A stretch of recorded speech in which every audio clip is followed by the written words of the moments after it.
Hello and welcome to Talking Bottom. I'm Matt Brooks. I'm Paul Tanter. And I'm Ange Pearson. And today we're going to be talking about Rik from The Young Ones, as well as his on-stage persona, Rik the Poet, which was kind of the early origins of that character. Angry, political and bitter, but doesn't know what he's talking about. Calls a hippie a fascist, won't eat South African lentils, hates the pigs, but threatens to go to the police when Vivian uses his roll-on deodorant. A devout feminist, but doesn't know what a tampon is, and individually labels his cornflakes.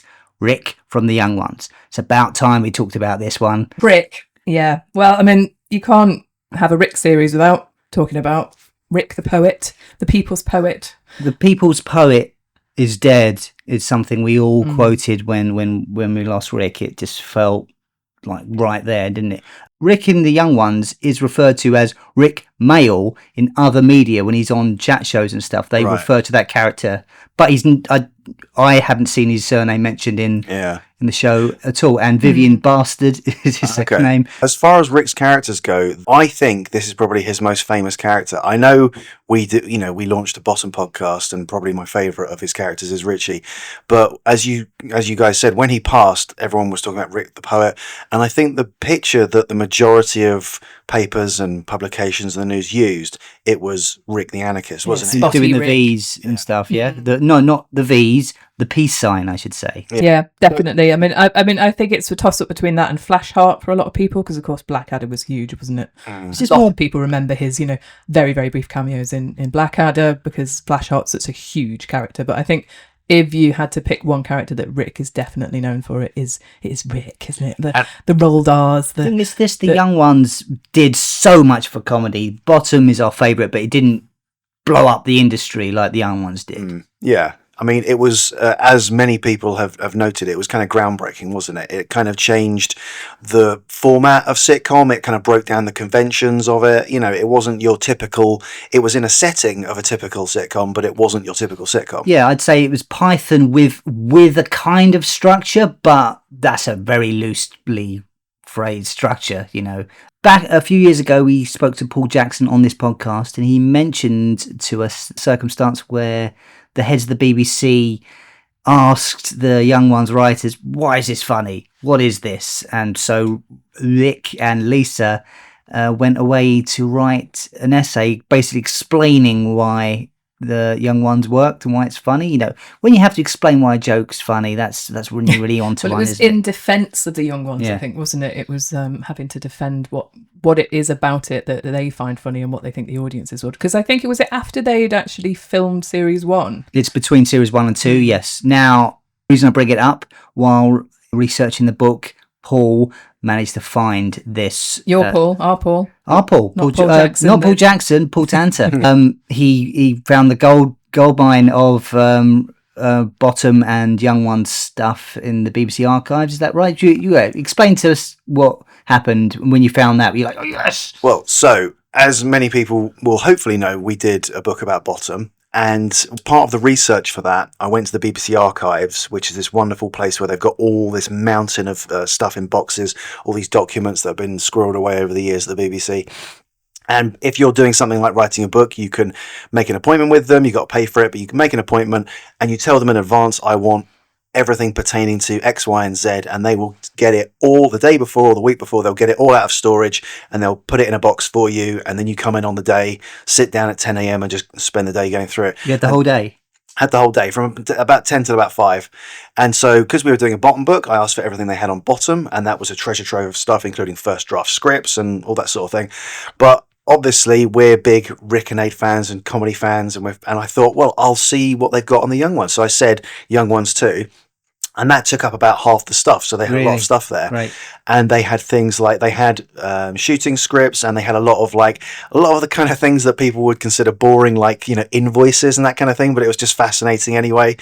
So what are the invoices for? Okay, so there were things like what actors were getting paid. There was something where a recording had come in at 45 minutes, and so Alexi Sale had done an extra 2 minutes of material, so they were like, Alexi Sale needs to be paid an extra 2 minutes of writing, and Rik and Lisa and Ben need to be paid an extra X amount of minutes for writing because the recording was this long. That's interesting. I remember Lisa Mayer saying on a making of doc that they got 300 quid each, the writers, for each script in series 1. Wow. So 300 quid each for each script. Yeah. They got their money's worth there, didn't they? They did. And as part of this treasure trove bundle, there were other things in there like letters from viewers, and I might read one or two of those out later, as well as Paul Jackson's replies to them. And in there, Matt, as you said, there's the actual letter / essay that Rik and Lisa, and I'm not sure if Ben contributed to it as well or not, but that they wrote to the BBC as a kind of justification for, look, they were kind of explaining, this is what the show is, this is what we're trying to do with it. And you might not understand it, but this is kind of what we're trying to do. Now, I want to read the intro to that letter as kind of an introduction to what the Young Ones is, because who better to explain what it is than one of the creators? So I don't know if this is Rik or Lisa, but either way, it sums it up very well. The main action centres around 4 unpleasant and egotistical students who share a rented house. This provides a central point for which the action can diverge in any direction. Thus, the review element, apparent in sketches and parodies, can be inserted at any moment through the television, through the wall, to the neighbouring house, in the micro world as well as the macro, without reference to or interference from the central plot, which always revolves around the 4 students and the characters who exist within the frame for reference. So basically, they're defending the fact that it is a traditional sitcom, but one the like of which has never been seen before on screen, because they are turning it into a review, cabaret, all of the elements that they've honed on stage in the Comedy Store, and they're putting those characters into, the basis of a student house and that very familiar setting, but they can literally smash through walls. They're going to be, like nailing themselves to a cross on the front of it.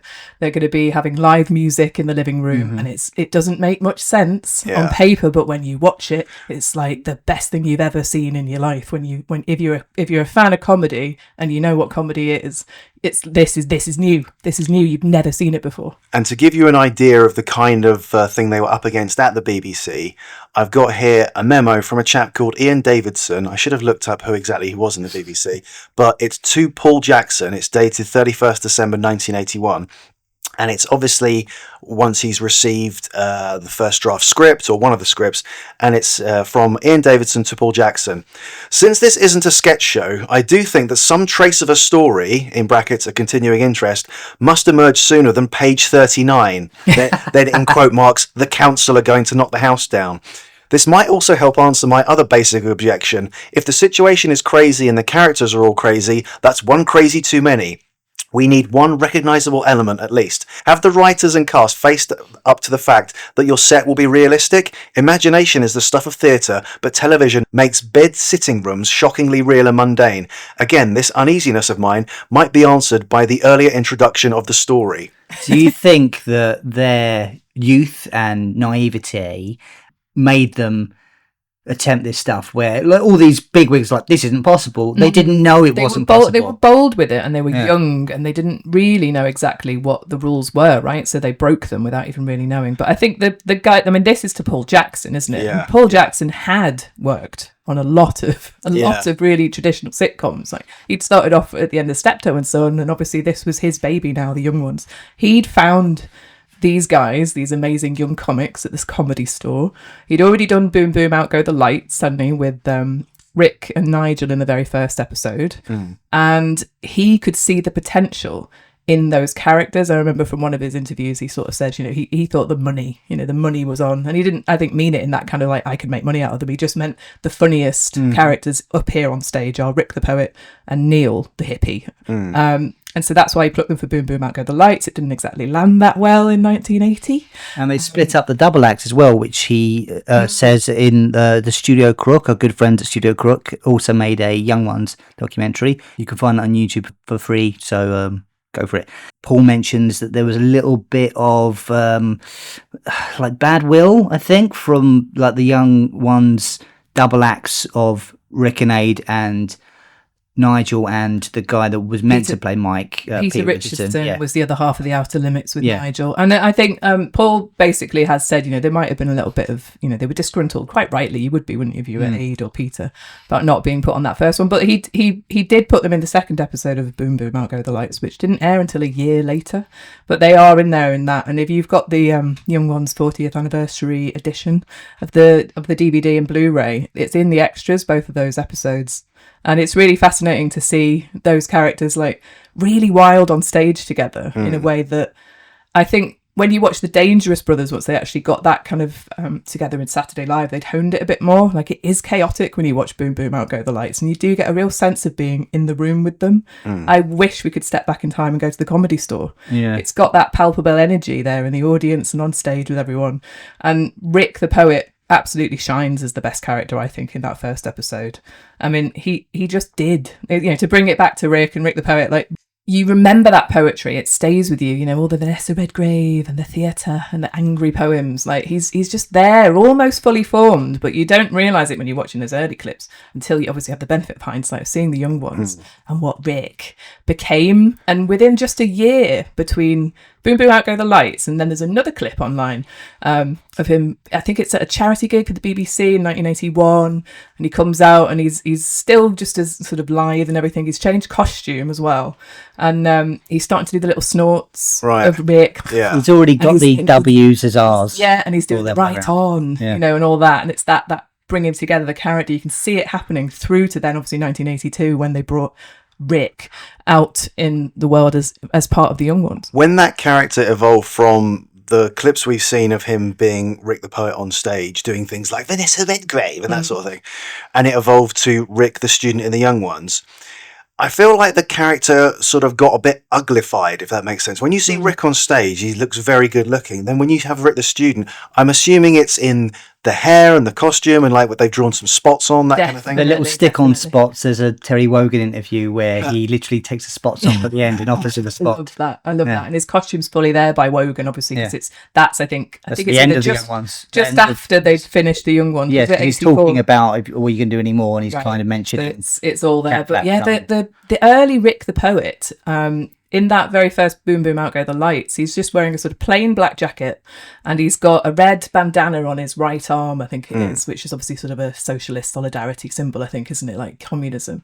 And he's very, very good looking, like you say. He looks like a sort of toffee spoken word poet, kind of gaunt, more than like cheekbones very prominent, aren't just they? Incredible structure, isn't it? He's gorgeously young in that. And, he looks like he does in his first on-screen appearance, the little tiny blink and you miss it cameo with American Werewolf in London. Yeah. That's the kind of look we're talking about. Yeah, I mean it's like 18 years old. Yeah, it's 1980, so he'd been through uni obviously because they were just sort of on the cusp of doing the Young Ones. But yeah, it's incredible. And then on long hair in uni actually, didn't they? We've seen some of the videos and pictures. Yeah. He's also wearing the second one that you can see from that charity gig. He's wearing like red braces and a sort of browny orange shirt, and like basically, the Rik the student character has not been formed yet by then. So I wonder whether it was the costume department at the Beeb. Maybe. I'd love to answer this. That actually said no. Let's student up Rik, Spotty. Yeah. Or they had it in the script. I'd love to know who because I'd like to think it would be Rik saying, let's make him Spotty student, farty bottom, like fresher, and that haircut with the plaits at the back. The plaits aren't there in the first episode, actually. In the pilot, no. So who added that in? Yeah.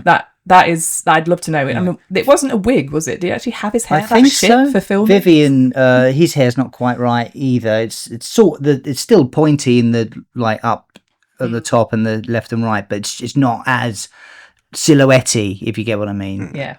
So that first character, Rik on stage as Rik the Poet, obviously Rik has talked in interviews about how he likes crap characters, and you mentioned that Wogan interview, and in that Wogan interview Rik talked about the sort of the formation of the Rik Poet character. He said I was up at Edinburgh in '79, and there were some terrible poets on. Really, really crap they were. For anyone watching, you're crap. And that gets a big laugh in the studio audience. So I thought, just for fun, we wrote out some poems, and I went up on stage, and I did them as straight as I could, and people started laughing, and so I shouted at them to shut up, and that character just came out from the inside. That was the formation of it. He just improved it then, basically. He saw something he could take the piss out of and was like, this is going to be bloody brilliant. Because I do love that about the Rik the Poet. He's always like, shut up! Telling everyone to stop laughing. The other people don't see his genius infuriates him, and that is the crux of Rik, the from the young ones. You know, everyone hates him. He's utterly unlikable. You love him as a character, but those poor flatmates. But he's desperate for people's love and attention, isn't he? The scene where he goes, hands up, who likes me? That's so kind of classic. The epitome of his character. I think that's in the Bambi episode, where also, and he's an attention seeker as well, because later on in the episode he's like, okay, everyone shut up, everyone pay attention to me, and that's him, isn't it? In a nutshell, he wants everyone's attention, but he's just a little shit. And it brings you back to, I know we've talked about, I think briefly about the young ones being a family as such, with Neil as the mum and Mike as the dad, and Rik and Vivian are the kind of squabbling siblings, aren't they? And, if you're going to be, Rik's the girl and Viv is the brother, isn't he? The violent brother. And that is, he's like a younger, annoying sibling, isn't he? Yeah, the statuses of all those characters don't quite match up with those archetypes, because Neil is at the bottom. But he's the put upon mother, isn't he? Yeah, I suppose. I mean, Rik is very much the attention seeking child, isn't he? Yes. The oldest one who's showing off a lot of the time. And what really, obviously we all rewatched the young ones for this episode. What really kind of almost upset me rewatching back is the relationship between Rik and Neil.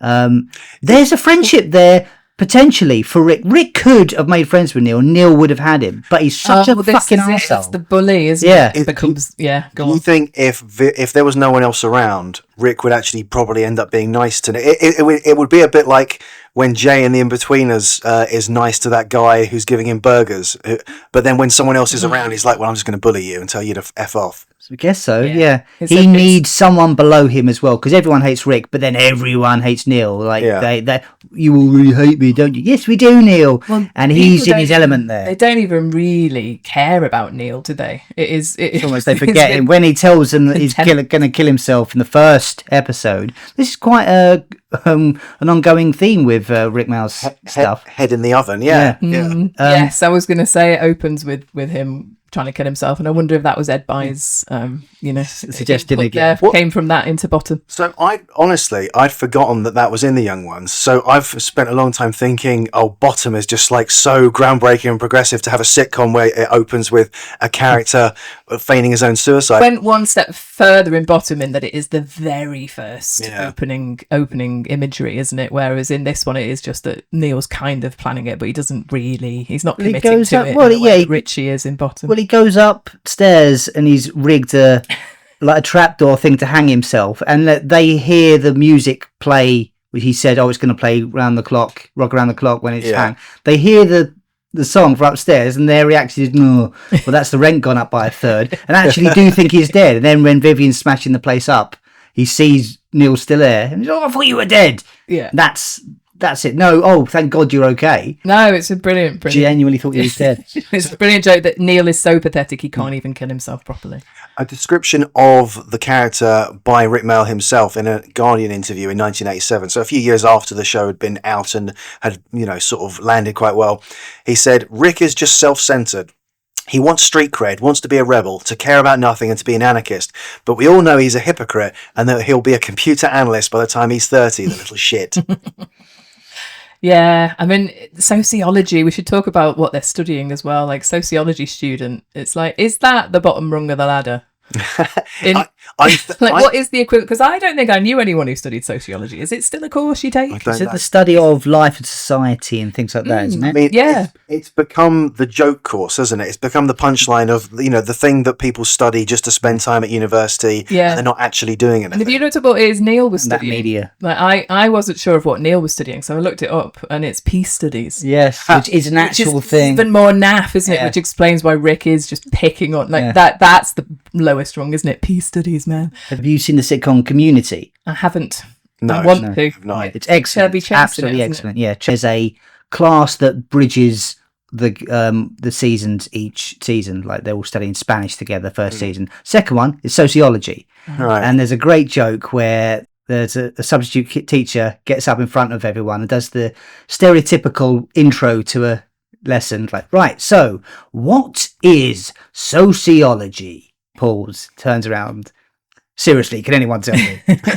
Well, I think I don't know. I studied history, kids, and have done nothing with it now. Well, I mean, I went into journalism, and I think sociology is something that was sort of like when psychology wasn't available, maybe as an option, and it's maybe like the lesser man's politics, isn't it? It's like, Yeah. if you're going to do politics, you have to be very serious and quite clever, right? Whereas sociology feels a little bit more namby-pamby somehow. Apologies to anyone who's listening who's got a sociology degree, but I think that's why they've given Rick that. They've added that in as his course. Because it ties into him thinking he's really political and Yes. left wing and all that sort of thing. Exactly, because that, like, it's the study of humanity, isn't it? It's the study of our constructs and all that sort of thing. So it sounds quite high up, but it's actually like, what do you actually do with that though? It's a nothing kind of degree, isn't it? It doesn't give you an actual skill. And we have to say Vivian as studying medicine is a superb thing, isn't it? It's a superb detail that they have in the young ones that he's coming in with half a leg. Yeah, I've just been down the morgue. They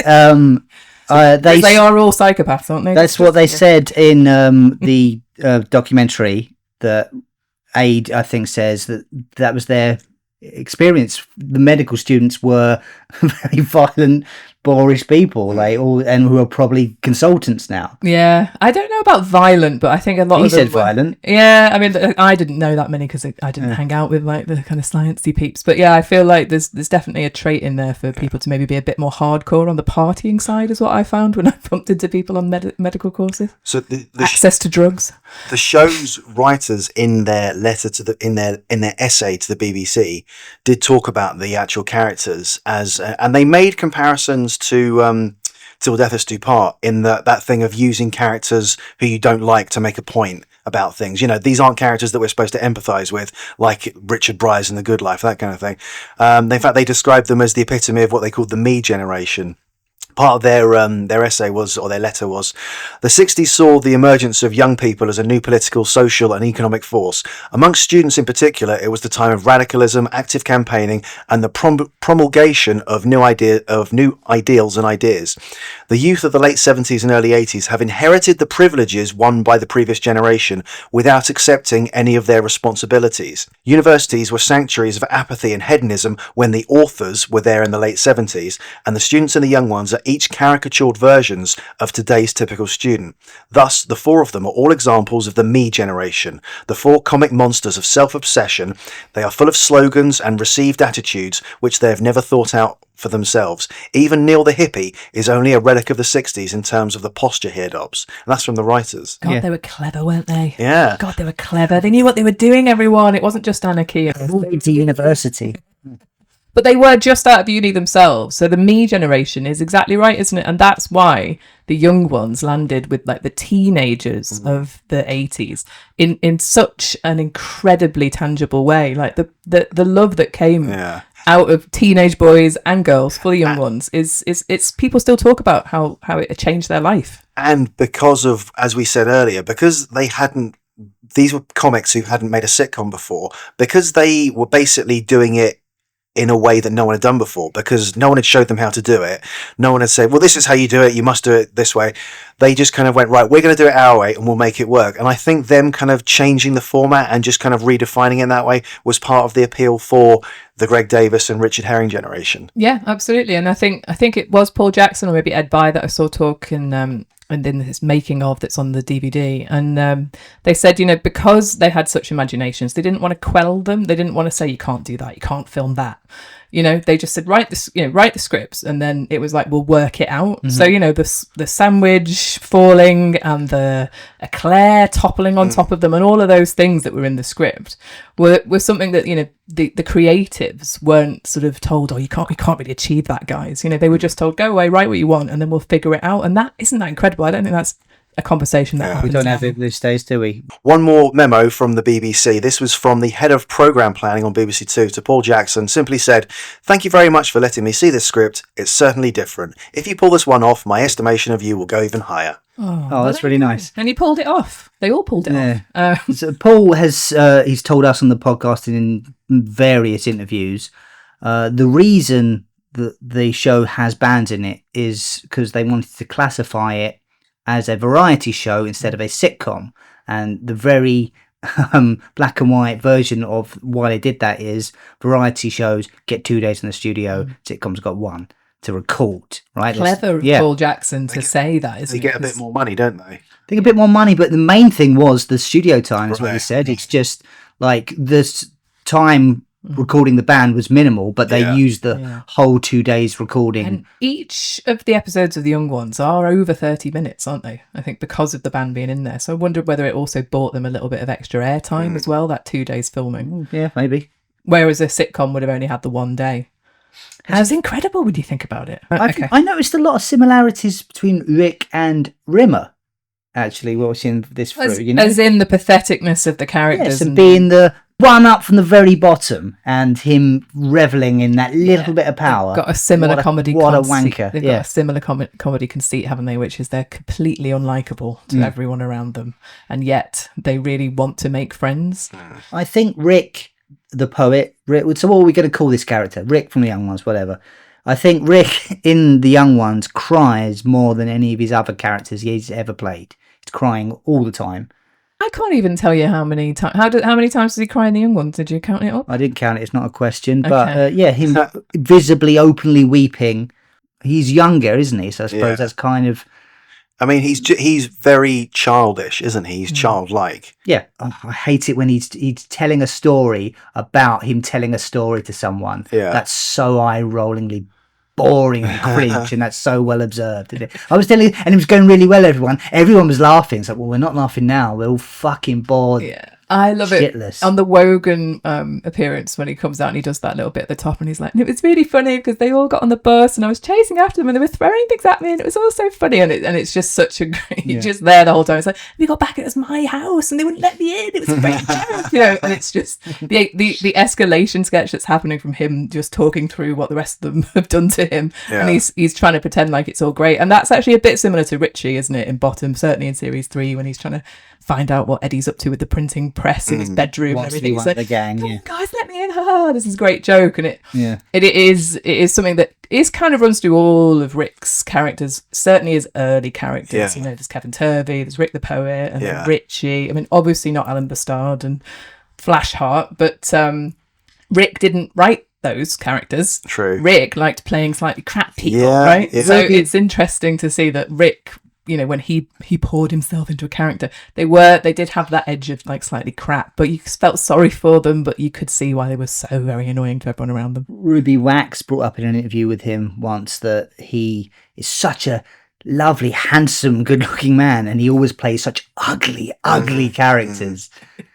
Rik the student is a bit more innocent compared to the characters Rik played later, isn't he? Richie is very obsessed with sex and that kind of thing, whereas Rik only has one or two instances of like when he wakes up Jennifer Saunders is in the bed. Apart from that, he's kind of fairly sexless, isn't he? Well, there's a bit where he tries to have a wank over a Cosmopolitan, which is very Richie, and then Vivian's put a buzzsaw trap in between. That was the bit I was about. Like, there's a brilliant bit again. I'm not getting any royalties from this DVD sale, but the 40th anniversary extra features has really amazing studio footage. It's really, really grainy, and it's sort sort of from them like doing the blocking and the rehearsals for that scene.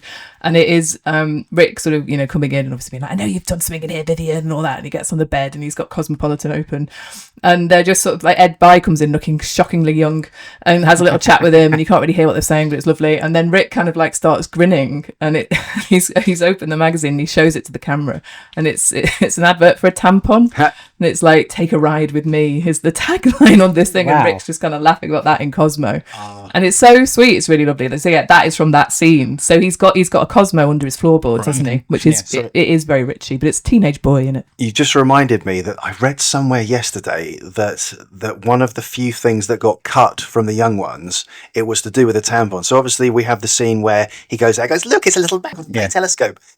Apparently in that scene, he, not knowing what it is, he dunks it into a glass of red wine. Big. It expands, and then he pulls it, and then of course you've got a red tampon. And apparently that was too much for the BBC. So no, we're not going to have that. That had to get cut. It would make so much more sense, wouldn't it? But I suppose that was part of the... Because again, in that essay, well, the defence letter, they talk about grossness, don't they? They have to defend it against grossness, violence and language. One of the main points they bring up is Vivian having sex with the floor, and they all said, what are you talking about? What, he's doing those weird press-ups, isn't he? I always thought, no, he is, though. Are they playing dumb there on purpose? I know he's selling it as press-ups, but he's showing, oh, look, this is what I'd look like having sex. He's showing off to the girl. They said in their letter that the people at the BBC had misconstrued this entirely, and that he was just literally doing press-ups. But in a funny way, like in a way that's not a press-up. And I know what you're saying, Matt. It does look like he's humping the floor. But I think the idea of it being gross or, obscene is completely ludicrous. It's not, is it? Yeah. It seemed like the BBC, in other regards, had actually misconstrued aspects of the show as well. So they had either handwritten or they'd written up their scripts and they'd sent them off to the BBC typists, which was a pool of usually ladies who would type up things for the organisation. And apparently one of the BBC script typists complained about it, but they returned the completed manuscripts with the word runt typed as cunt, want typed as wank, and complained about the offensive nature of the material that she had been asked to handle. You say apparently, I mean, where's this come from? This is complete conjecture. Where'd you come from? Well, thankfully, that's also in the letter that they wrote. Yeah, I love that bit, because isn't that incredible that, like, she's complaining about, like, obscene material. Too many cunts in this. Who added them? You're the one who's made it dirty. Yeah. But then, runt is close to... And if it was in... what I love about that letter is how much of Rick's handwriting is over it, where they've done, like, little edits. Yeah. Maybe Rick's R's and C's are fairly close. But, yeah, I mean, they were unfairly... I mean, the point here is they were unfairly... accused of being obscene when actually they were just being quite kind of bold. I think I don't think there's anything in the young ones that's really like horrendously offensive, is it? It's just the first to do it. It's Well, they make the argument in their letter that they're accused of coarse language, and they say we're not using anything really different to not the 9 O'Clock News or Kenny Everett or Dave Allen or anything like that. So in terms of the language they used, they weren't doing anything particularly coarse or offensive. The way people talk to each other was what they were trying to convey, like that students would be saying certain things to each other around a flat that'd be quite immature, and they weren't using the F words or the C bombs because of course they couldn't in BBC content any more than they could in Bottom. There's some outtakes in the Studio Crook documentary with them saying fuck and stuff, and it's weird. Yeah, it doesn't. It jars, doesn't it? Because you don't need that kind of language to make something funny. So actually, I'd be very offended if I was Rik or Lisa or Ben. It's like I haven't written in offensive language to this. Like using fart jokes and a bit of toilet humour is very different to using expletives. And bottom is like such a childish way. Like they always use bottom instead of bum or ass in their stuff. Yeah, I mean, I think it's in the pilot when Rik is like, now you've made me hurt my bottom or something, and it's just so childish, isn't it? It's not offensive in that way, but I think people just wanted to criticise it, perhaps, and they were scared of what it was going to land like with the viewers. Yeah, and it should be said. So we talked about the language and the grossness. The one other thing that they mentioned that's one of their main points in their letter to the BBC is violence, and they themselves make the point. They literally compare it to cartoon violence. They call it Tom and Jerry and slapstick. They say to see someone sneeze blowing the door off its hinges in a ball of fire and then see that person walk away unharmed, or to see a man struck violently around the head with a cricket bat and then respond immediately with a retort can hardly be considered threatening or frightening to even the most childlike imagination. And they talk about how slapstick has been an essential element of comedy since the earliest days of theatre. Now, I know, Paul, this is a particular pet hate of yours. I hate it too. When wankers are analysing stuff and saying, like, oh, in many ways, London's another character in this story, isn't it? Like, oh, yeah, whatever. I love that. Yeah. You see that in interviews. Yeah. But I would say the house is almost a character in The Young pretentious Ones. wanker. Yeah. Shut up, you. It does also rebuild itself magically in the same way that the characters do with their injuries. Like I love the flippant nature of smashing a window, and like we can't reach the wall with the extension, and Vivian just going out, pushing the whole wall closer, then smashing through the window to come back in completely needlessly. That's what makes it so funny, is how much more work that is to do, and he's doing it because he's lazy. It's incredibly cartoony, and another character in the show, man. Should we talk about what our favourite, like, have we all got a favourite episode to talk about and a favourite Rik moment or something, maybe? Boring growing up was my favourite episode, mainly because it's the first one I saw. And Why is that? Like, what is it about Boring that you love? I love the making something of nothing. There's incredibly little plot there. Again, goes back to their Beckett love and stuff. The fact that it's a show about nothing happening, and it's very funny, the fact that they keep missing incredibly interesting things that are happening and it's just out of view for them. Really common theme in Rik and A's work, being bored, isn't it? But I would say I think the best made episodes, and maybe my favourite, is Bambi, series 2's opener. I was about to say Bambi's definitely my favourite, which I know is probably, might be an eye roll for a lot of people, but I think it's just a perfect episode of The Young Ones. It's like, if you could ever want to rewatch one, that's the one I would go to, and you want to show anyone what The Young Ones is, I would show them Bambi first and foremost, because I think they'd found their groove by series 2, similarly to Bottom, like some people would argue, and Red Dwarf, and all of the kind of wonderful sitcoms that Ed Bye had a hand in. I feel like they'd got their confidence, and like Bambi is it's incredibly well written, isn't it? And there's a lot of excitement going on. Like the laundrette is in that as well. Yes. They do that playing around where they jump into different characters as well, where because they don't know.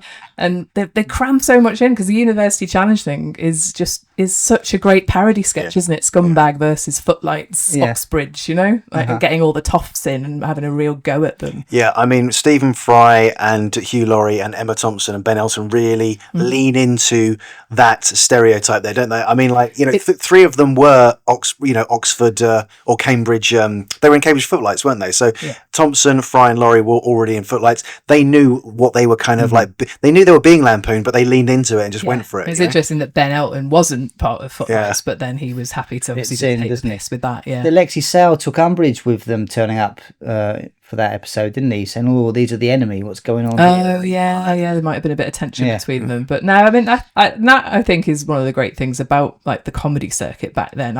You'd like to think that they were all just wanting to achieve like great things together. Yeah. So there wasn't that kind of like, no, we're Fry and Laurie, we're not going to do The Young Ones. Like they actually all worked well together if the storyline called for it. So I agree with you guys. That for me is also my favourite episode, and it contains one of my favourite bits, which itself contains what I would call my favourite Rik bit, my favourite bit of Rik, which is it's such a cool sequence. Mike goes, music! And Motorhead start playing Ace of Spades, and they have that sequence where they're getting to the train station. Yeah.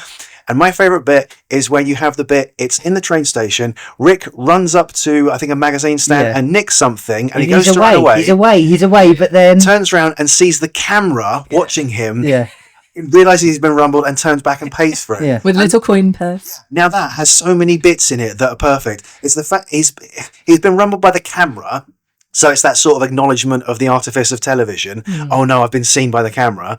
It's the fact that he's trying to be all hard and cool, but as soon as any kind of weird authority sees him, he has to just sort of roll over and pay for it. It's a real microcosm of Rik's attitude, isn't it? It's like he wants to be this anarchist who's going to nick something, but actually no, he's got to conform.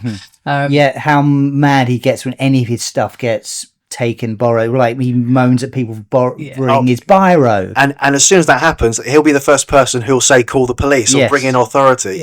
I think my favourite Rik moment in Bambi particularly is probably when it's the revising bit with Neil on the train. Yes, great scene. Like he starts panicking that he doesn't know anything, and I've done you've done loads of revision, that's why. It's because I'm so cool and hard and street. I've done no work at all. And starts crying again. Would you say that Rik was an early kind of the prototype for what we now call a social justice warrior. There's I bits think of it so, there.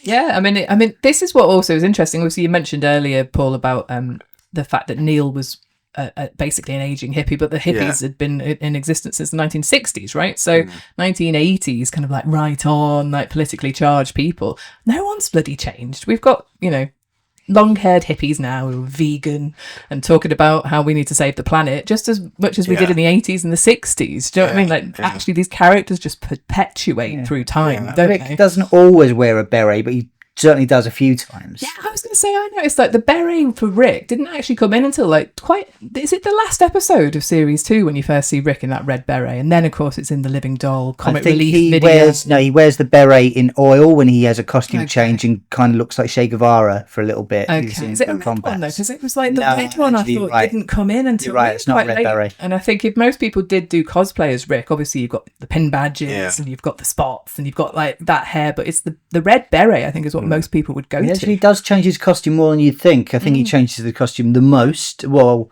I guess Mike's in a different kind of suit every time, but Vivian always exactly the same. Yeah. Neil's more or less always the same. I love it. There's one bit where Neil gets up and he just pulls his trousers on in the morning. Yeah. And it's just like you They just know slept that's in the him shirt. every day. They slept in the same shirt and they just put the rest of the thing. I mean, that's the joke, isn't it? They haven't been to the laundrette since 1981 and all that kind of stuff. And it's just so true. So of the at that student life. point, that was out in 84, series 2, so that's 3 years. Now it just plays like 30 odd years. I was reading, I won't quote the website mainly because I can't remember what it was, but there's someone had written this sort of argument for Rick being an early social justice warrior. And, Private Eye actually made a bit of a joke about this at Russell Brand's expense when a couple of years ago they had a picture of how Russell Brand sees himself, and it's a picture of Che Guevara, how everyone sees Russell Brand, and it's a picture of Rick the student. And that's kind of the same thing for Rick in his own sort of self-deluded vision of himself. But this person made the argument that modern, what we call social justice warriors, have a lot of things in common with Rick the student. And I'll go through some of them. I won't do all of them, but he claims to be a Marxist, socialist and communist without knowing anything about those ideologies. So you have a lot of people who will sort of claim to be, a communist or something. Yeah, when he meets someone who's actually like it, he sucks up to them big time and has nothing to say, like at the party when someone's talking about, what have you done? Yeah, and at that point he'll just climb up and doesn't know anything about it. He's a soft, scared, middle-class, privileged brat. Tends to be a lot of middle-class people. Yeah. He's a lech behind closed doors. That tends to be a thing. You get a lot of guys who are trying to be like, hey, I'm a progressive guy, I'm a friend of women, and then it comes out, they were Harvey Weinstein behind closed doors. He likes to throw words like racist, sexist, fascist, and Nazi around at the drop of a hat. You kind of see that in online discourse. The fact that he calls the very kind-hearted hippie a fascist in episode 1, I think. Yeah. Yeah, it's words that he's choosing to that he doesn't really have any idea of like what that will mean. He just knows it's an insult. One of my favourite little moments in the first one is him getting outraged of Neil, are these little South African? It's like, you bastard! That's outrageous. Like, that's a very easy thing to complain about when you're not doing the cooking, when you're not buying the things there. Yeah. He's a tantrum throwing child. He wants to censor violent forms of entertainment. He wants social justice warriors are desperate to be seen as weird and edgy. That's definitely Rick the student. And he claims to be an anarchist, yet always goes to authority whenever anything goes wrong. Yeah, when the police turn up and smash up the record player and stuff, he gives them a thumbs up as they leave. Yeah. So that's very Richie as well. It's like, yes, sir, very, very wise choice, sir. Definitely. Yeah, I mean, and Citizen Smith, do you remember the Robert Lindsay sitcom that came ahead of? Like I remember really enjoying that when I was younger. I don't think a lot of it went over my head in terms of like what the actual character was boiling down into, because he was still living with his mum or whatever, wasn't he? And it was just like he had this whole like power to the people and running around and not really achieving anything. Was that before? That was before the Young Ones, wasn't it? I believe so. I think it's like 70s, or maybe around the same time, because obviously these, like I say, these characters perpetuate, don't they? There's always in every generation there are people who are going to be like leaning towards the left, and then there are people leaning towards the right, which is he's very scary at the moment, the amount of like fascists that seem to be on the rise. But it's important to have these microcosms of different characters, and I think that's what's great about there in defense of the Young Ones essay that they wrote, or letter, is, you know, these characters exist. Like, each one of the students might be a monstrous version of those characters, but like, the Ricks out there did exist, the Neils existed, the Vivians, the Punks, like, they do exist. And that's the thing with Mike the Cool Person, isn't it? I think a lot of people don't necessarily love Mike. I think some of the lines Mike has are very funny, but they're not necessarily, like, they don't land in the way that maybe they thought they would on paper. But like, I don't think I relate to the Mike the Cool Person character, because he's meant to be kind of the everyman, isn't he? He's just not as funny, is he? Because he's not as out there. A lot of Richie in Mike in a weird way. Like when he arrives in the new flat, episode 2, yes, he unpacks a blow-up doll and loads of women's underwear, Yeah. putting all the stuff around. Yeah. And then finds Buddy Holly somehow still alive in the corner. That's a really good scene. It's odd, isn't it? But it's so much fun. I mean, yeah, there's some really good. What I'm saying is, like, they've thought about the characters, and Rick, I think, I think Rick's the most fully rounded one. I mean, I'm probably biased because Rick's always my favourite in any of the stuff that he did with Aid, you know. But like, Vivian's incredible. The punk, like, you know, like, he completely embodies that. And Neil the hippie is fully formed, and that's where, you know, Paul Jackson obviously saw those characters and thought, they're going to work. They work. They're funny. Lisa Meyer brought up something that I never considered, actually. Vivian isn't actually a punk. He's an amalgamation of all of those kind of stereotypes. Like, he's been looking around like, right, who's violent? Right, punk's a little bit. Heavy metal, they're a little bit. Because he's got heavy metal stuff on the back of his denim jacket stuff. Very metal. Yeah. He's trying to kind of find his way in the way that most students are, aren't they? You know, he's obviously got this look that's like hard, like with the. I love it when he says, "I can't go out in the rain. My forehead will rust." Yeah. And and it is just like, when you're a student, you're trying to find out who you are, aren't you? And you desperately want to be liked, but you also want to belong to a group. And it's like, how do you decide which group you're going to belong in? And that's what's great about the young ones, is none of them belong together. None of them belong together. Yeah. Like Red Dwarf, isn't it? It's the living situation that makes them have to hang out. That is where it's a traditional sitcom in that way, isn't it? It's clashing of characters and building tension. On that note, and the unexpected element just lifts it. On that note, do you know how far into the pilot episode it is until Vivian turns up? It's 10 minutes. Is it a full 10? I knew it was a while till he crashes through with the leg. Mad. Yeah. A third of the fucking episode is not in. They hold him back quite a long time. But Paul Jackson talks about that, doesn't it? Yeah, he talks about, like, the way that Vivian makes an entrance, that there's no way people are going to ever forget him. Yeah, he's not forgettable, and everyone knows this is definitely, like, not your traditional sitcom, you know. Smashing through the wall as an entry point. So it was loved by the kids, less so by the adults. How do you think it was received by the critics at the time? I Probably think not well. Really badly. There's someone on that documentary say an old thing of, which is the worst thing I've ever seen. I'm not using that lightly, or something along the lines. Well, suffice to say, there was a mix of positive and negative. The Sun, as you would probably expect, this is in 1984, so this would be the second series, not the first. The Sun, on the 14th of June 1984, said, I can't say I'm sorry to see the end of The Young Ones. The first series was absolutely hilarious. Their most recent is a case of too few ideas spread around far too thinly. Most of the jokes are beaten to a pulp to get a laugh, and some of the gags go way over the top, relying on shock to get a snigger. Next week, they all jump off a cliff, and that's the end. A very wise decision. Hang on. How do you know that was happening next week? He probably had a access to the episode, or had spoiled it for everyone. The Observer on the 13th of May 1984 called it another genial attempt to push back the bounds of decency. Why was he only reviewing it 5 episodes in anyway? God knows. But what's the point of that? But there were some very positive ones as well. The Daily Express said, what passes for plot veers off at amusingly malicious tangents. The present series ends next week, but I hope these lads return. Another one that I don't know which paper this came from said, the comedy series The Young Ones is disgusting, revolting, vulgar, sick-making, coarse, hoarse, well, they do yell an awful lot, yucky, mucky, lewd, crude, rude, and I love it. Apparently the creative wells of the writers have run dry on this particular project, and there are no plans for any more. What a shame. And finally, the Mail on Sunday... I don't know. That was from a clipping file, and I didn't see what the actual newspaper This is why was. they say you should never like read reviews, isn't it? Because you'd probably just be like, if you were the person who'd written it, you'd be like, oh yeah, no, he's right. Yes, I like him. Yeah, go on. And the Mail on Sunday said the funniest series on television, and I welcome their return as much as an unexpected check in the post. And in spite of their alleged anarchic behaviour, they are innocents in a hostile world. That's an interesting take on it, isn't it? Is that a weird ask for a bribe in a way? Like, I'd welcome an unexpected check in the post. Maybe. Now, all that we've come to learn about their love of Beckett, I noticed quite a few moments in The Young Ones where it cuts to two people talking absolute nonsense, Yes. waiting for something to happen. There's in the first episode, the next door neighbours, very Beckett. And the raft.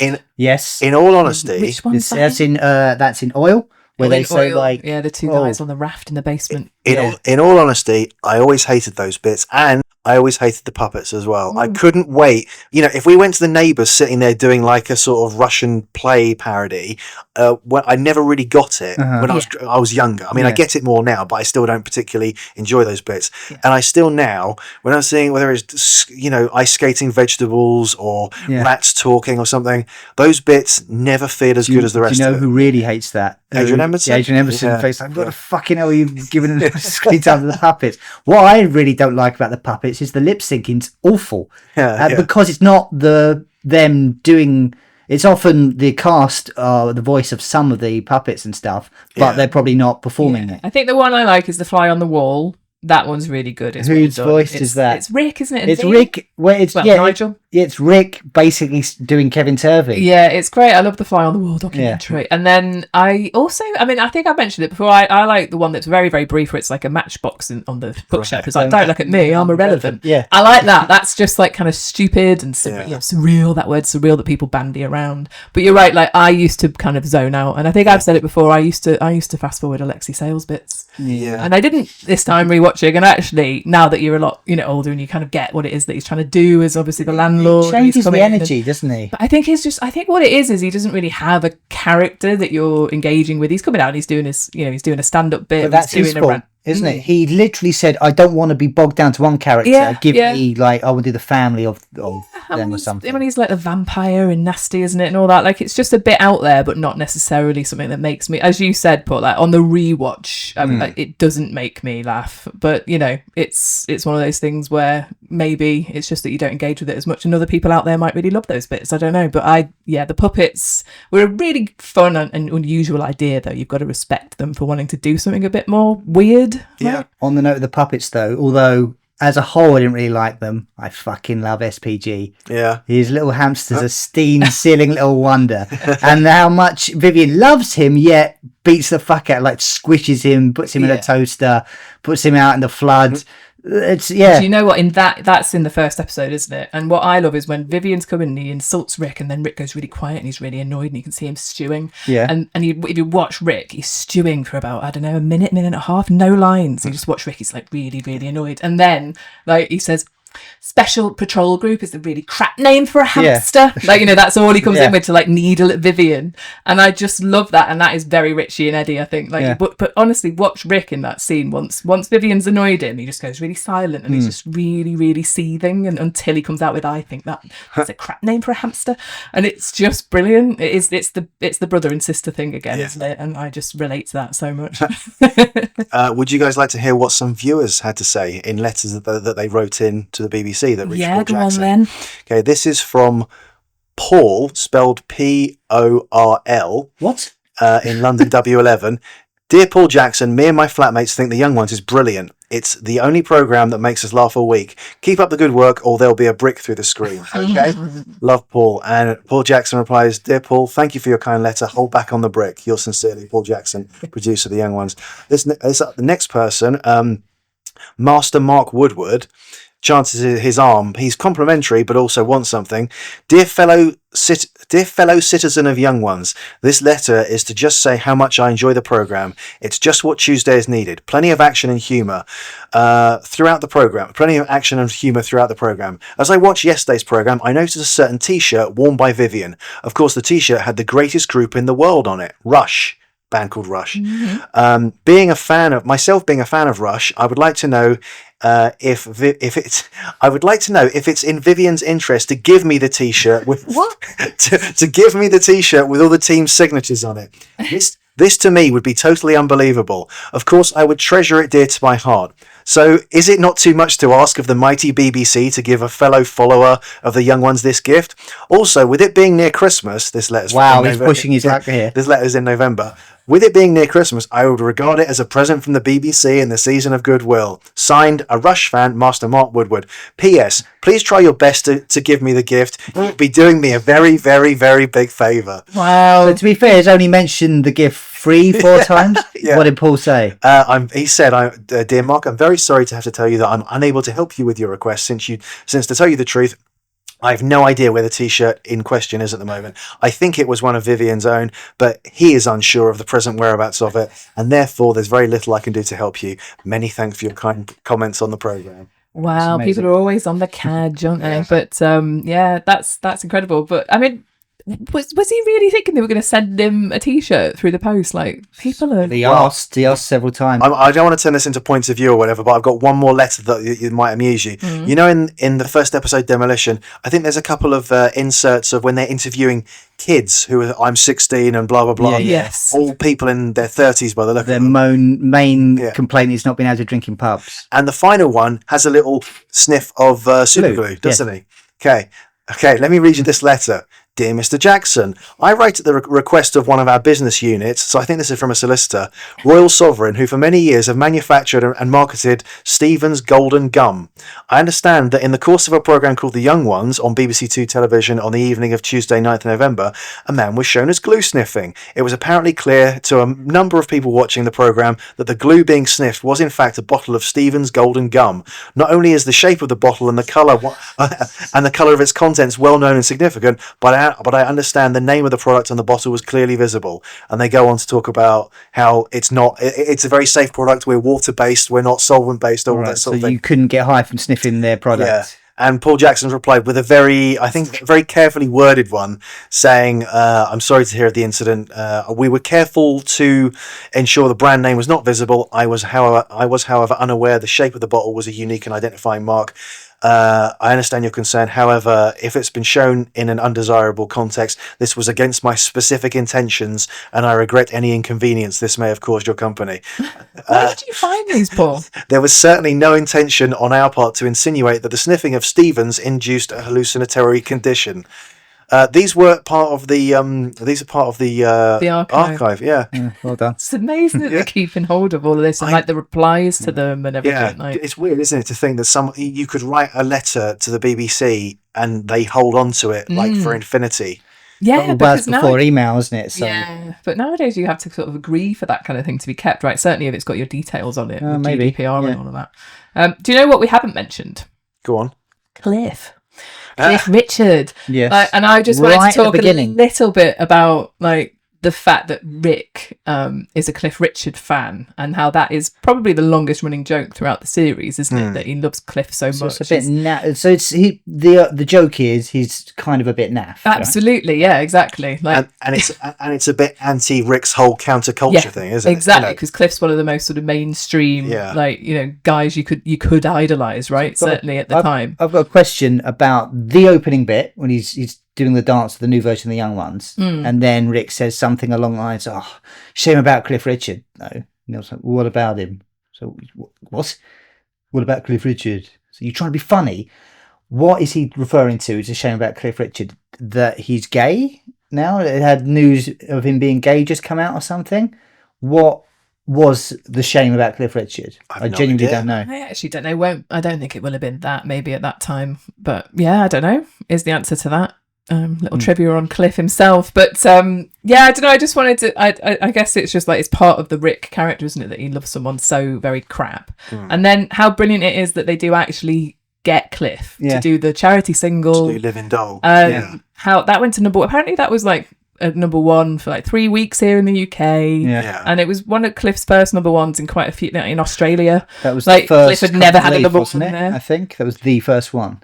Well, it was 1986, wasn't it? Was the first one 85, or was that Band-Aid? It's every 2 years, isn't it? Oh, okay, so it must have been the first Yeah, one. Then. Band-Aid They did is Band-Aid 85, did they? Okay, and then Comic Relief was 86. I'm assuming Cliff Richard, being a good sport and doing that with the young ones, kind of legitimised him and opened it to a younger generation Yes, of exactly. fans. And I think inadvertently by taking the piss, right? Because when they wrote that Rick was a fan of Cliff and the first Cliff poem and everything, like it must have been like, you know, with an affection, but also a kind of like, you know, a bit like when they take the piss out of The Good Life and, you know, these people who kind of embody niceness. Of course, isn't the it? ending as well. Yeah, I mean, that is brilliant, isn't it? Look out, Cliff! It's such a great visual gag. It's a great gag that it feels like it's been set up from the very first episode of the first series through Rick being such a Cliff fan. I wonder whether that came to them as what they wanted to do with them in the end. Or, Yeah. like, Goes over a cliff.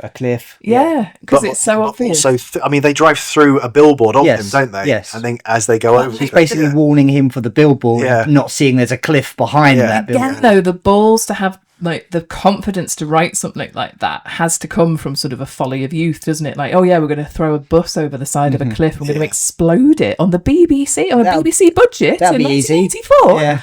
Okay, yeah, let's do it. And they did it. That's what I love about it. Like they did it. Would they do it now? Just setting fire to a bus? There's an episode of Doctor Who that's not even a new one anymore, where there's a bus that goes into the desert. right? Oh yes, And it got damaged on the shipping over there. And that's why they wrote in, the portal tears up metal or something. Oh, They really? wrote it into it because they couldn't afford another bus out there. Amazing. Because we're talking, like, put it in context, like the 80s is when, like, you know, obviously this is pre-Red Dwarf. This is pre-Red Dwarf getting commissioned, and that took ages to get commissioned. And when it did, it was like, well, all the sets are going to have to be grey, and you're going to have absolutely no kind of budget to actually do any of the kind of special effects, right? It was all on a shoestring from what you understand from them. So, like, what was the budget of, like, blowing up a bus? And interestingly, the bus doesn't blow up in the first shot when they first went over the falls cliff. down. It didn't blow up at the bottom. Well, yeah, and then They turned that into a brilliant joke, obviously. It's such a good like follow up, isn't it? That was close. But there was, again, on these DVD extras, there's one of the guys who was in the FX team talks about how, you know, they were watching and watching, and this bus was rigged to blow. Yeah. So like watching, like, okay, it's gonna do it, and then they were like, it's not doing it, it's not doing it. But then they had to go in to the bus, which is obviously rigged with explosives, and like reset it all. The date, like, I just was it just Peter Ragg? listening to that makes you feel your I arsehole don't go. know. Peter Ragg and Bob Warrens would be the people, right? So I am not too sure, actually. We'd have to look it up. I think I don't think it's Peter Ragg. You know, it was a Graham Brown who's talking on the documentary, and he says he's uncredited, so he must have been one of like the assistants on the FX team. But imagine that, just like watching this thing that you've poured like God knows how much of explosive into, and it doesn't blow. As we're talking about this scene now, did you notice how the credits play different from every other one of the credits? Instead of saying The Young Ones was written by those three starring, it just says The Young Ones logo were, and then every single member of cast and crew without their positions in alphabetical order. Very much a sort of communist way of it. I think beautiful. Like these were the young ones.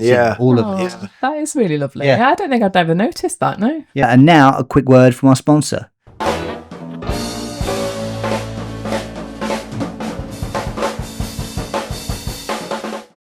Win Britain's most exciting family car.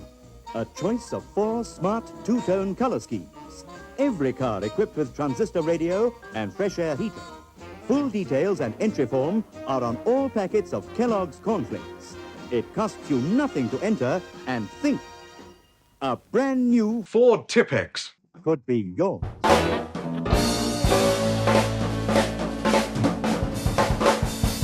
Can we go over a couple of key Rick scenes and some of the things that I think are very much a microcosm for the character? Absolutely, that's what we're here for. There's a bit in Bomb when Rick goes to what he thinks is the post office. It turns out to be the DHS, the dole office, right? I love a bit. He gets in, big queue. He's like, oh, fucking hell. Turns around, there's an old man behind him now. He's these queues here get worse and worse, don't they? He's, oh, yeah, my gum, you're right. Certainly been different since all these newfangled changes. Well, of course they were, you seen an old git. And then it's like, the guy was being nice to him. It's one of the many occasions where Rick could have made a friend, but no, he has to be a fucking arsehole to this person. It's absolutely brilliant for for Yeah. who he is. There's a definite through line to Richie there, isn't there? I mean, Yeah. like not to make too hard a comparison, but like it's been said sometimes that Richie and Eddie could be the characters that Rick and Vivian kind of grow up into, isn't it? Yeah, absolutely. I think you can see that, that Yeah. genesis of the character from Rick the poet through to once he's into his groove in the young ones. He's got this, like, there's an anger in him, isn't there? That only ever comes out when he's talking to people who he thinks he's higher than in society, right? So that's an old man, isn't it? So he can talk down to him and he can be angry. And Neil, he can pick on, he can pick on the hippie. But when it's someone higher up, then he will kowtail and he'll actually show them respect. And he always tries to befriend Mike and impress Mike, and Yeah. will moan at Vivian, actually, which is kind of weird that he would try and pick fights with Vivian, who's such a violent, dangerous man. Actually, that's interesting. In when he's doing that, there's not much fear, is there? No. Despite the fact that history has shown he will have his ass handed to him again and again and again. Yeah, but that happens with Richie and Eddie as well, isn't it? It's like they are deep down friends, but then I love the bit, actually, isn't it, when they bump into Vivian's mum in the pub, and Rick's like, "Hello, I'm Vivian's friend," and Vivian just cuts him completely. He's like, "It's a complete arsehole." I think the way they introduce them is, go, "This is my friend Mike. This is my friend Neil." Yeah, and that's a complete bastard, I know, for Rick. Oh, he's just Josh. We're actually terrific friends. Oh, he is a bastard, isn't he? Yeah. It's brilliant, and that can, but they are equals. I think there's that tussle between the Vivian and Rick and Eddie and Richie, where actually Richie kind of gives as good as he gets. I don't think there's any pull for Vivian to stay friends with Rick. I don't think Vivian would have stayed friends with Rick after uni. I think he's living with this guy who he hates. Like, there is no love lost between Vivian and Rick, is there? Sure. But again, it sort of comes back to the idea of, like, Rimmer as well, doesn't it? That sort of, he will talk down to people who he thinks he's above, and like, but he actually just wants a friend, even though he hates this stuff. I think Rick could have been friends with Neil. I really think he's fucked his life there. Yeah, well, I mean, who knows what happened to them after they went off that cliff. If they didn't die, if it what didn't would have happen, happened? exactly. It's an interesting thing that Richie will always just basically fuck himself in the arse, but that's the comedy conceit. Richie or Rick? Rick, sorry. Rick will always, like, ruin anything that he is trying to achieve, because that's his comedy conceit, isn't it? He's always going to ruin things for himself, and that's why he's such a great character. All the greatest characters in sitcom will do that to themselves. They can't get out of their own way. Uh-huh. Yeah. No that's learning why it's ever. funny to watch them and laugh along and see them fail. I don't think that Rick and Richie would get on. I do think Vivian and Eddie would get on. Yeah. That's a good point. Yeah. Rick and Richie would hate each other. Because, of course, Richie is a Tory. Yeah, but Rick is sort of a Tory deep down, isn't he? He mentions bloody Thatcher this, Thatcher that. He mentions his dad votes Tory, and he does that, and we always moan about politics. I think what you're saying, Paul, there is that actually Vic doesn't really know what he is, right? So he's trying. This is my take on it. He's trying to fit into the socialist right on. It's because she's in power, is why Thatcher's the enemy. And of course, I think that belies Rik Mayall's actual feelings, which is, when he comes on Wogan, it's just like, I've got a new poem, it's called Thatcher. Thatcher! And that's all I've got. So, Rik Mayall and Aid, I think we've talked about it, they were socialist, I think, if you went into it. But I think you're right, like, maybe if you boil down into Rik the poet, which way is he going to be voting by the time he is the computer analyst in his 30s and he's earning money and he's no longer the student who's put upon and not got any anything to throw around? Would he actually turn in the way that so many people do as they get older? But also he likely doesn't know why he has to not like Mrs. Thatcher. If you stepped into the program and spoke to the character at the student and said, "Why don't you like Thatcher?" He wouldn't be able to tell you any more than he'd be able to tell you why he shouldn't be eating South African food. Yeah, it's fascist, or he'd just have a few buzzwords. Yeah, but how long have you got? All day? Yeah, he wouldn't have any solid arguments to actually back up his points. Yeah, and so what other standout moments have you got? Another thing in Interesting, the party episode, one line I find really funny is that Rick teases Neil for not having any friends when in fact he does have a friend, he says, when very, very clearly Rick has no friends. Very, very telling that bullies and project punching down sort of again. Stuff. Jennifer Saunders kind of turns up as a female Rick. She's wearing the blazer with the badges and stuff. He's in the yellow dungarees episode. It's weird. Yeah, well, they could have got on again if he wasn't just such a dickhead, right? So that's very, very, very Richie, how rude he is to the party guest for being like 5 minutes early. And then he sucks up to Dr. Morrison, his lecturer, sociology lecturer, and he's all smarmy and, hello, sir, and then takes the bottle from him, hides it behind a plate for later. That's that's him in a nutshell again. Like, what phony sniveling, and then they're like, "Oh, Rick, it's a party not started yet." Oh, I don't know what they're talking about. Lies. That's exactly it, isn't it? It's that genesis of almost like, if you want to go to the toilet, put your hand up, that you've got with Richie in his birthday party in Bottom. Yeah, absolutely. There are definitely echoes of Rick in Richie and vice versa, and that it would be, obviously it would never be able to be achieved, but it would be fascinating to see Rick and Richie in the same room, wouldn't it? And how they would interact. You know what, at some point AI generation will be so advanced that we will be able to do that. It'd make me feel ill though. I've mentioned it before, like AI makes my soul feel like it's shriveling, like, because there's nothing behind the eyes in an AI image. It's not real. Like it makes me feel really horrible. There's something I learned that I absolutely love. It's a weird little fact. In Nasty, the Halloween episode, it opens with a comedian playing chess with death at like Seventh Seal, the film, and more people know it from Bill and Ted's Bogus Journey. That character is in the wheelbarrow that the old woman pushes past when she says, "Do you dig graves?" He appears again, right? Because he gets killed by death. By death, And then he appears again at the very end as a zombie, playing golf with death. Okay. So there's a little arc there. That actor was also in the last episode of Series 1 playing the prisoner, who's an Irish and a Jewish immigrant or something, or an Irish and Scottish, something. He mentioned 2 stereotypes at the same time, does a bit of stand-up, stuff like that. He's, a comedian called Arnold Brown, who's played a load of other things. Oh, okay. Most notably for me, he plays Stuart Lee's crisp-loving granddad in Comedy Vehicle. Arnold Brown is quite a beloved comedian in the world of comedy, isn't he? Yeah. I mean, there's so many people in the young ones, aren't there, that have had cameos in the young David ones. David Baddiel pops up. Paul Merton credited as Paul Martin because it was pre him changing his name. There was no accident as well. It was very much we got our shot in the BBC, jobs for the guys, let's bring our mates from the Comedy Store along. It's brilliant attitude that they had. And the girls, because, French and Saunders and Helen Lederer. And I meant the lads in a pejorative. Oh, I know, it's jobs for the boys, isn't it? But I'm just saying, like, it wasn't that they, like, excluded anyone from that scene. And of course, Rick fought for the women to get equal pay in the comic strip Presents, which I don't think enough people know about. It's amazing. Right on, everyone. 2 other little things about Paul Jackson. The purposely bad actor postman in Nasty, who comes out, go on, exploding front door. Yeah. When he walks off stage, like, all right, Paul, was that okay? He says.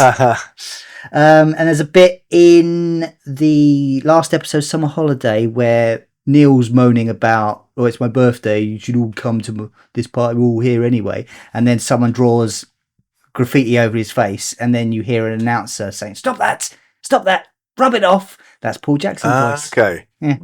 Lovely Paul. I hope he paid himself extra for that. They often did it to save money, didn't they? That's what John Plowman said about him being the bellhop. Yeah.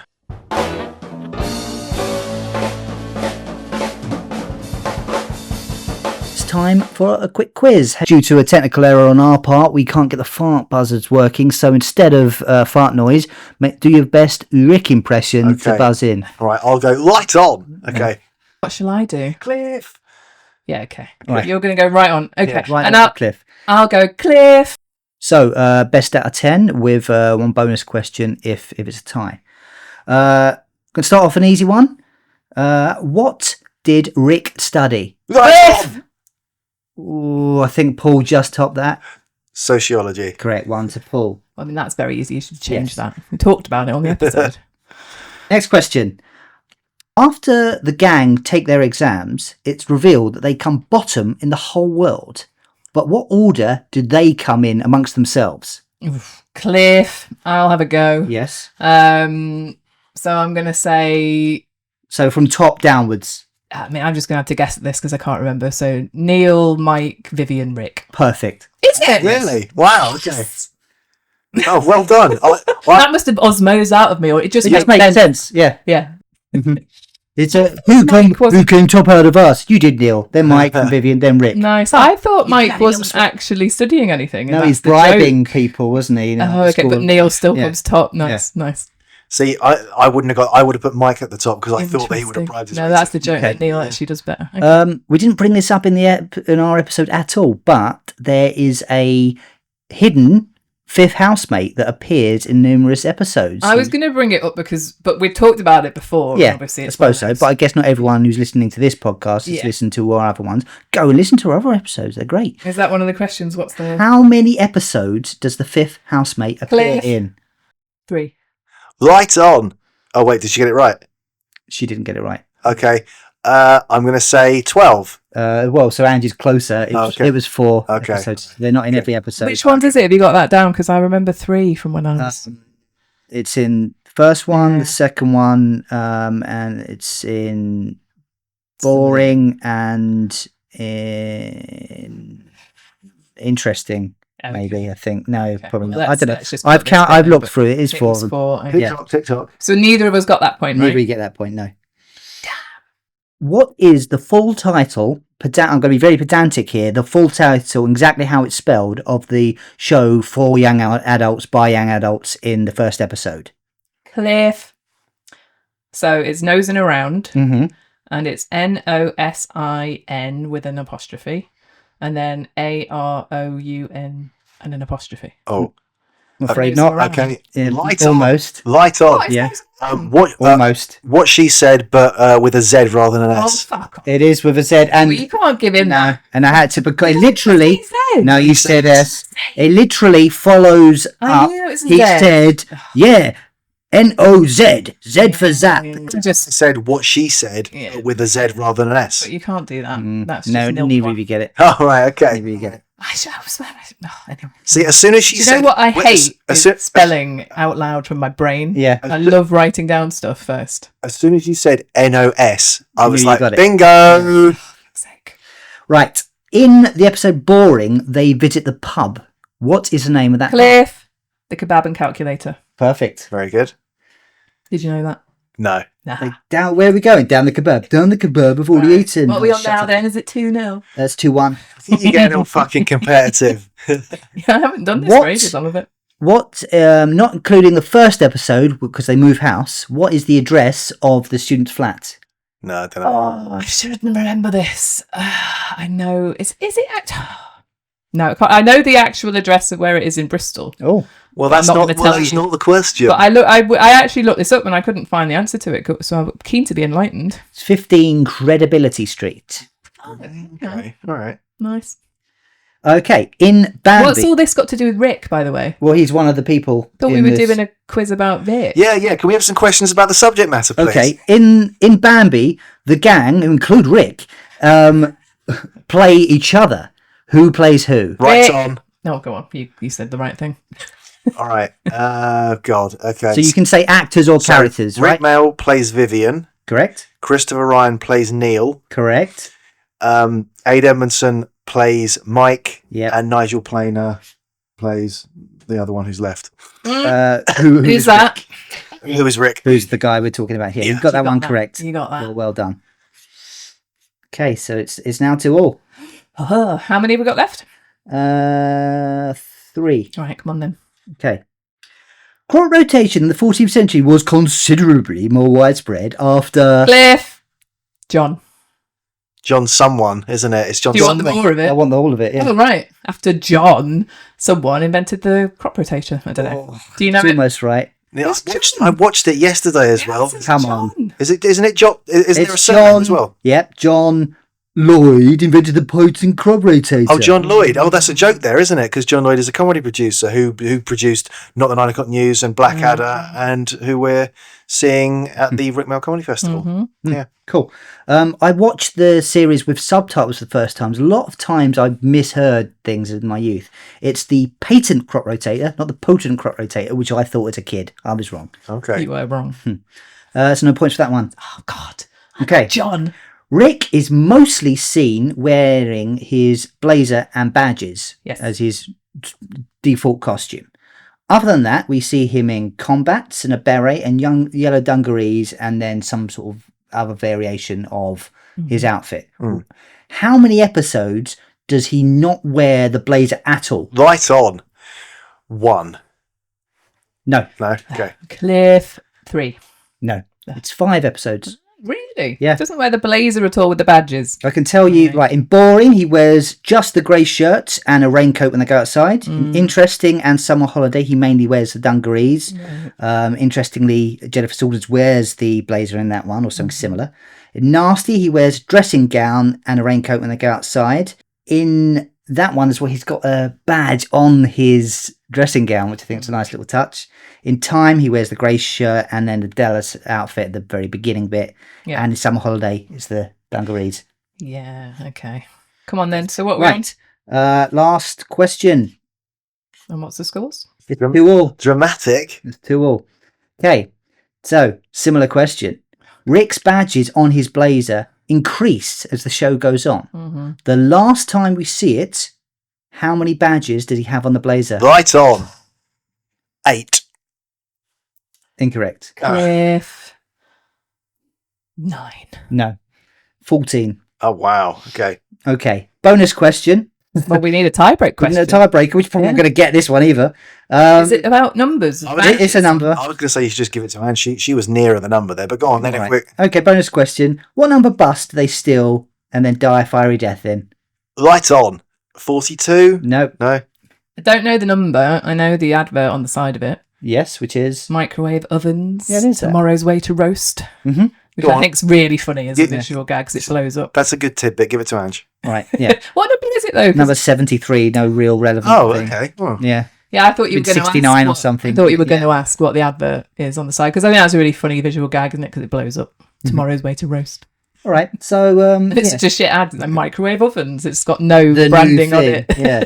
right. Well, Well, so did I win?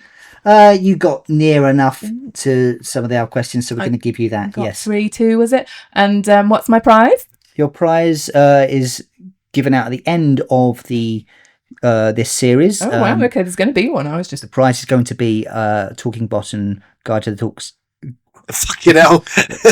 The prize is going to be a book about Bottom, which will be out by the time. What's it called? Talking Bottom, a cult guide to the cult sitcom, the cult. It's called A Cunt's Guide, and written by Matt Brooks. A cult guide to the... It's called something. Talking Bottom, a guide to the talks. A guide to the cunts. No, it's Talking Bottom, a guide to the cult sitcom. Anyway, thank you very much for joining us. We'll be back next week for another Rick character. Well, thank you very much, guys. I've really enjoyed talking about Rick the Student, and I've I found myself having a new appreciation for the young ones through a few rewatches and reading up on the character. Still makes me laugh out loud. Him, you rented my burrow, you didn't borrow it, and you still owe me all these little things. Rick, like the genesis of Richie is definitely there in Rick. Yeah. I've always liked the young ones, always enjoyed it, but it's never been like the favourite above Bottom. But yeah, I really enjoyed rewatching and going back over things because, we're geeks and we want to do that now. But it's so nice to watch Rick when he was in his prime of his youth and all that amazing creativity that was pouring out of them at that time. Like, it's brilliant to go back and rewatch. And I just wanted to say, if anyone's listening to this because you are a Young Ones fan and you've not listened back to any of our Talking Bottom episodes, do go back into our back catalogue. We've interviewed a lot of people who appeared in Bottom and the Young Ones. And Paul Jackson interviewed very good for the Young One stuff. Bye, obviously. And thanks for listening, everyone. If you want to follow us, we're at Talking Bottom on all the socials. If you want to email us, we're at 11mathicingparade.com at gmail.com. And we're on YouTube as well. We've got all the podcasts now. We're up to date. We started putting them up later. You can watch that with just a logo of Talking Bottom. There's no video really, but and stay tuned for more Rick content that's going to be coming into your ear holes in the next few weeks. Oh, and buy the book. We should mention that. Let's just not say. I mean, if you want to, but yeah. But do. Buy the book. Buy.